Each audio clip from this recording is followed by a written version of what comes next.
Bom dia, igreja! A paz do Senhor. Leitura bíblica de hoje para darmos continuidade à nossa série de devocionais. Hoje, no nosso segundo episódio de Quem é o Espírito Santo, hoje nós vamos falar sobre o Espírito no ministério de Jesus. Ele esteve lá, ele iniciou o ministério de Jesus. Tanto que quando a gente vê que Deus, ele vai falar de Jesus, ele desce como uma pomba, como em formato de uma pomba. E assim a gente identifica que Deus, Jesus e o Espírito Santo estão sempre interligados, um favorecendo o outro, um ajudando o outro e facilitando a vida um do outro. Porque a nossa intimidade com Deus tem que ser essa, igual a de Jesus. Jesus tinha total intimidade com Deus, total intimidade com o Espírito Santo. E Deus e o Espírito Santo tinham intimidade com Deus. E assim eles se fechavam em uma única figura, né? O Deus. Mas vamos começar com a nossa leitura dos nossos versículos e vamos entender como o Espírito Santo guiou e capacitou Jesus em sua humanidade, na sua parte humana. Lucas 1, versículo 35. O anjo respondeu: O Espírito Santo virá sobre você e o poder do Altíssimo cobrirá com a sua sombra. Assim, aquele que há de nascer será chamado Santo, Filho de Deus. A expressão cobrirá com a sua sombra remete a Shekinah, a glória de Deus que pairava sobre o tabernáculo. Aqui o Espírito Santo atua como elo entre a eternidade e o tempo, gerando a natureza humana de Cristo, sem o pecado herdado de Adão. Jesus é o santo porque sua origem biológica foi uma intervenção direta do Espírito Santo. Este capítulo ele narra anúncios milagrosos de nascimentos, o de João Batista, a Isabel, e o de Jesus, a Maria. Contém também o cântico de Maria Magnífica e o nascimento de João, marcando o fim de 400 anos de silêncio profético. Foi um bom tempo de ressarcimento aí, de silêncio, né? 400 anos é muito tempo. É muito tempo. E, tipo assim, se você for ver, os hebreus ficaram presos com os egípcios basicamente 400 anos. E é surreal esses links que as escrituras dão. Aplicações. Assim como o Espírito gerou Cristo no ventre de Maria, ele deseja gerar o caráter de Cristo em você. Permita que o Espírito cubra seus planos e sonhos para que o que nascer de você seja santo e tenha a aprovação do Pai. Ou seja, em nossas orações, oremos ao Senhor, pedindo que o Espírito Santo gere em nós, assim como ele gerou em Maria, o caráter de Cristo, para que sejamos como Cristo, para que aprendamos a ser como Cristo. Porque foi para isso que nós fomos chamados. Aqui o Espírito une a divindade à humanidade, já no ventre de Maria. Maria carrega o Rei, o Messias, aquele que morreria pelos nossos pecados. Assim como gerou Cristo no ventre de Maria, o Espírito deseja gerar o caráter de Cristo dentro de você. Aprendemos dia a dia a como ser como Cristo, a deixar a velha criatura, nossas vontades, nossos medos, nossos anseios, nossas inutilidades, para nos tornarmos como Jesus. Lucas 3:22. O Espírito Santo desceu sobre ele em forma corpórea, como uma pomba. Então veio uma voz do céu: Tu és o meu filho amado, em ti me agrado. A forma corpórea de uma pomba simboliza pureza, paz e o início de uma nova criação, remetendo ao dilúvio. Este não é o momento em que Jesus se torna Deus, mas sim sua unção pública. O Espírito capacita a humanidade de Jesus para servir no serviço que ele foi designado. Enquanto a voz do Pai confirma sua identidade. Jesus, ele veio ao mundo dizendo que ele era o Filho de Deus. E aqui, o próprio Deus, na frente de muitas pessoas, ele fala: esse é o meu filho, a quem eu me agrado. Ou seja, está afirmando a identidade de Jesus, que ele de fato, que ele de verdade é o Filho de Deus. E o nosso papel é crer. Dar crédito, colocar crédito em quem merece. Aqui o capítulo 3 de Lucas, ele apresenta o ministério de João Batista, pregando o arrependimento, o batismo de Jesus por João, e termina com a genealogia de Jesus, traçando sua linhagem até Adão, para enfatizar a sua conexão com a humanidade, porque as profecias diziam que ele viria de Adão, que ele viria de Davi. Então vem explicando a linhagem, tanto no livro de Mateus quanto no Evangelho de João, também fazem essa mesma cronologia de linhagem familiar. Porque ele não era só o Filho de Deus, ele precisava também ser o filho do homem também. Entende? O filho do homem nascer de uma mulher e da linhagem de Davi. Antes de começar qualquer grande tarefa ou ministério, você precisa de duas coisas que o Espírito oferece: a certeza de que é amado por Deus e a capacitação dele. Não busque aprovações de homens. Busque o selo do Espírito. Quando buscamos a aprovação dos homens, estamos deixando de lado aquilo que o Senhor tem para a nossa vida. Que é o quê? Bênçãos. Bênçãos, a certeza de que somos amados, a certeza de que temos um Pai, a certeza de que a gente não precisa debater, discutir, conversar com ninguém, tentar nos defender, porque temos um Deus que nos defende. E se temos um Deus que... Se temos um Deus que nos defende, não preciso brigar, não preciso bater, não preciso discutir, não preciso fazer nada. Deus me justifica. Quem fala por mim agora não sou eu, é o próprio Deus, é o próprio Espírito Santo, é o próprio Jesus. Eles têm total condições de nos justificar, porque acreditamos na justificação de Deus, na justiça de Deus. E quando você acredita na justiça de Deus, não tem como você permanecer parado. No batismo, o Espírito unge Jesus para o início do seu ministério público, confirmando a sua identidade messiânica. Para começar qualquer projeto para Deus, você precisa da unção, aprovação e poder do Espírito, não apenas do esforço humano, não apenas de arregaçar as mangas e fazer, mas ter a aprovação do Espírito junto à nossa vontade. Nós temos a nossa vontade, mas precisamos fazer a vontade de Deus acima da nossa vontade. Isso até para as coisas do Senhor também. Porque às vezes a gente acha assim: eu vou fazer o ministério tal, vou participar do ministério X, vou participar do ministério Y, mas às vezes aquilo ali não é para você. Não é para quem você foi moldado, para o que você foi moldado. Jesus tinha um ministério, tanto que aqui no batismo, quando João contesta Jesus e fala: mas eu não sou digno nem desamarrar as suas sandálias, quem deveria ser batizado por você seria eu, não eu batizar você.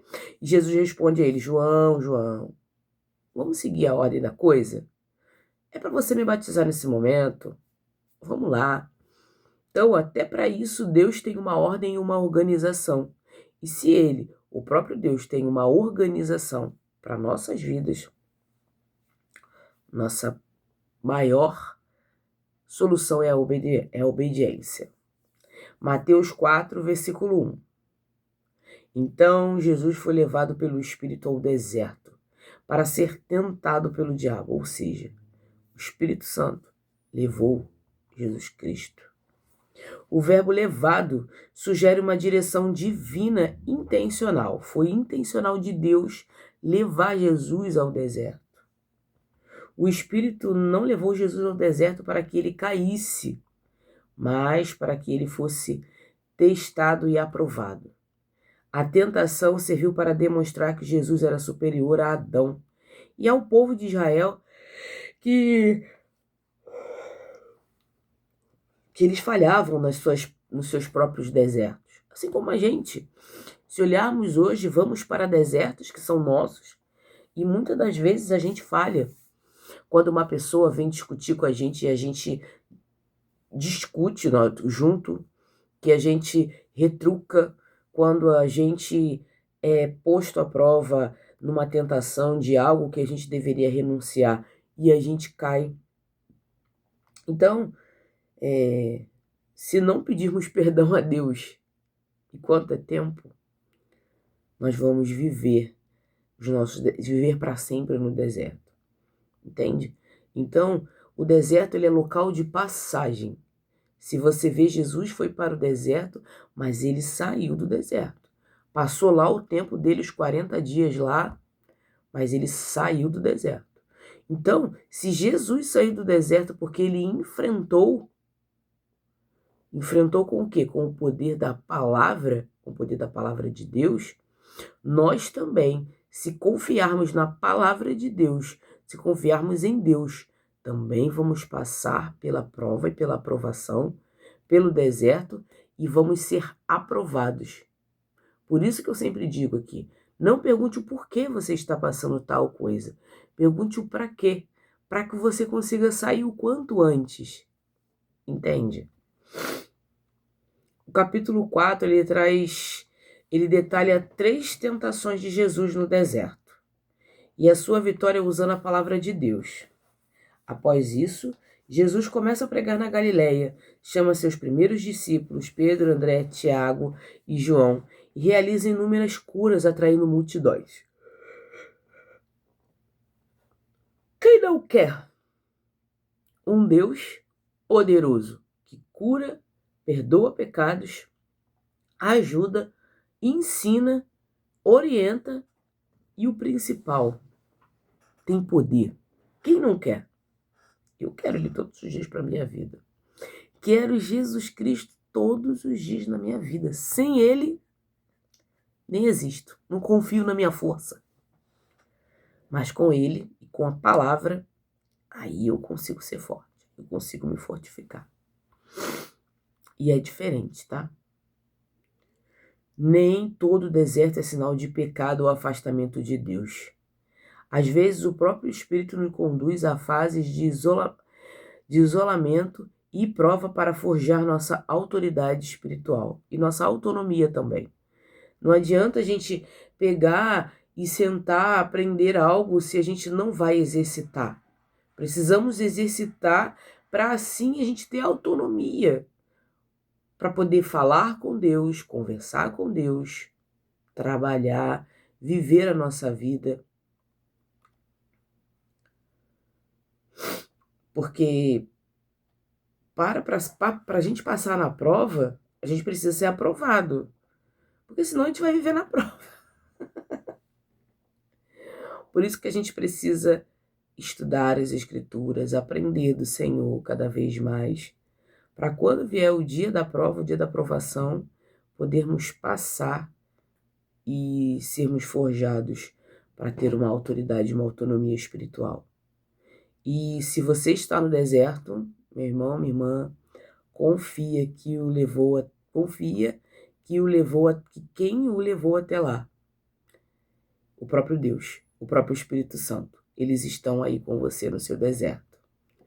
O Espírito guia Jesus, inclusive, para momentos de teste. O deserto não foi um erro, foi um direcionamento divino. Nossos desertos são direcionamentos divinos. Às vezes as fases difíceis são caminhos do Espírito para nos fortalecer e nos preparar para grandes vitórias. Lucas 4,18. O Espírito do Senhor está sobre mim, porque Ele me ungiu para pregar as boas novas aos pobres. Enviou-me para proclamar liberdade aos presos e recuperação da vista aos cegos, para libertar os oprimidos. Jesus cita a profecia de Isaías para declarar a sua plataforma de governo. A unção do Espírito tem uma finalidade ética e social. Ele é para o benefício dos marginalizados. Jesus, ele define aqui que a presença do Espírito em sua vida resulta em ações transformadoras e uma libertação real. Aqui o capítulo 4, ele fala sobre a tentação, sobre tentações, né? Porque após a tentação, Jesus retorna à sua cidade, Nazaré. Ele lê as escrituras na sinagoga, aplica a profecia de Isaías a si mesmo, gerando fúria nos ouvintes. O capítulo também relata o exorcismo em Cafarnaum e a cura da sogra de Pedro. É um capítulo recheado, tem muitas informações. O Espírito Santo não é dado apenas para que nos sintamos bem ou tenhamos arrepios espirituais. Ele nos enche para que sejamos instrumentos de cura e libertação para os outros. Se você se sente cheio do Espírito, olhe ao seu redor. Quem precisa de uma boa notícia ou de uma libertação hoje? Analise, busque ajudar alguém que precisa, que necessita, que precisa do seu auxílio, do seu socorro, precisa da sua fala para ajudá-lo. Essa semana eu estou fazendo uma ação no meu trabalho, ao qual eu fiz um monte de frases, e essas frases, cada um tira uma frase. Ela é ou uma ação ou uma motivação para a vida, uma frase motivacional. E todos têm tirado e têm se surpreendido e falou: nossa, eu preciso exercitar isso mesmo. Nossa, que bacana, veio para mim. E isso é você fazer um pouquinho do que você aprende do Evangelho, né? Que Jesus, ele faz isso, ele dá várias doses de amor para as pessoas, para nós. Ele dá essas doses de amor. Jesus cita Isaías para definir que o propósito do Espírito sobre ele é a libertação e a proclamação da verdade. A presença do Espírito em sua vida deve ter um propósito prático: servir aos outros e anunciar a liberdade em Cristo. Falamos muito sobre serviço, né? Estamos falando bastante sobre serviço. O serviço ao próximo é, muitas das vezes, eu esquecer o meu cansaço, o meu medo, a minha ansiedade, para fazer a vontade de Deus. É difícil, mas vale a pena. Aqui mostra que o Espírito Santo foi o fio condutor de toda a jornada terrena de Jesus. Na concepção, ele garantiu a santidade de Cristo. No batismo, ele conferiu o poder e confirmou a identidade de Cristo. No deserto, ele guiou e fortaleceu a resistência de Cristo. No ministério, ele deu o propósito e as ferramentas para a missão de Cristo. Para Cristo, para o cristão, a trajetória de Jesus ensina que não podemos viver a vida cristã por nossa própria força. Se o próprio Filho de Deus depende do Espírito Santo em cada passo, quanto mais nós precisamos buscar essa dependência diária para cumprir o propósito na terra. Jesus viveu como um homem totalmente dependente do Espírito Santo, deixando o exemplo de como caminhar. Devemos caminhar no Espírito e não caminhar com a nossa própria visão, mas sabendo que o Espírito Santo, ele está conosco e pode nos ajudar. Amém? Vamos orar? Paizinho amado, querido Deus, graças te damos por mais um dia que se chama hoje, Senhor. Obrigada, Pai, pelo teu amor, pela tua misericórdia, por tudo que o Senhor representa em nossas vidas.